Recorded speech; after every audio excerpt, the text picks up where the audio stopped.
গল্পটা শোনার আগে অবশ্যই মুখে টাওয়াল ওড়না বা কিছু একটা দিয়ে মুখটা সাবধানে রাখবেন। মায়ের হাতে খেলানি খেলে আমি দায়ী না। বল্টু হ উচ্চারণ করতে পারে না, হকে গো বলে ফেলে। ক্লাসে নতুন ম্যাডাম এসেছে, এবার পরিচয় পর্ব শুরু হলো।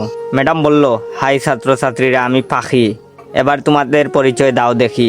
হাই আমি মন্টু, হাই আমি সেন্টু, এভাবে যে যার মতো পরিচয় দিল। এবার বল্টুর পালা। বল্টু বলল, গাই আমি বল্টু। ম্যাডাম বললেন, কি বললে হারামি? বল্টু বলল, গাই বললাম, আপনি আমাকে গাই বলেছেন, আমিও আপনাকে গাই বললাম। ম্যাডাম বললেন, কি তোর সাহস কি করে হলো আমাকে গাই বলতে? কে তোকে এসব বলতে বলেছে, বল আমাকে। বল্টু বলল, প্রধান শিক্ষক, তিনি বলেছেন ম্যাডাম এসে সবাইকে গাই বলবে, তোমরাও ম্যাডামকে গাই বলবে। বল্টুর কথা শুনে ম্যাডাম কাঁদা শুরু করলো।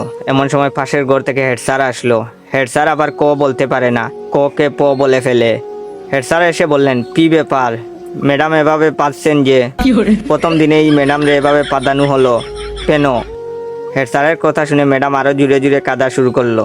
হেড স্যার বললেন, প্লিজ ম্যাডাম, আপনি এত জুড়ে জুড়ে পাদবেন না, আজ আপনার প্রথম দিন, আপনি এত জুড়ে জুড়ে পাদলে মানুষ কি ভাববে?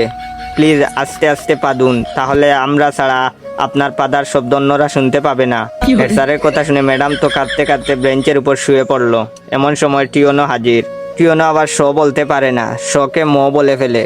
টিওনো, কি ব্যাপার ম্যাডাম, আপনি এখানে মুতলেন কেন? বেঞ্চের উপর মুতলে কি ভালো লাগবে? আপনার মুতার দরকার হলে আমাদের বলতে পারতেন, আমরা আপনাকে বিছানা তৈরি করে দিতাম, বিছানায় আপনি আরামে মুততে পারতেন। এমন সময় শিক্ষামন্ত্রী হাজির। শিক্ষামন্ত্রী আবার উপরের সবগুলো সমস্যা বিদ্যমান। শিক্ষামন্ত্রীকে যে যার মতো ঘটনা খুলে বলল। বল্টু বলল, আমি ম্যাডামকে গাই বলেছি। হেড স্যার বললেন, আমি ম্যাডামরে আসতে পারতে বলেছি।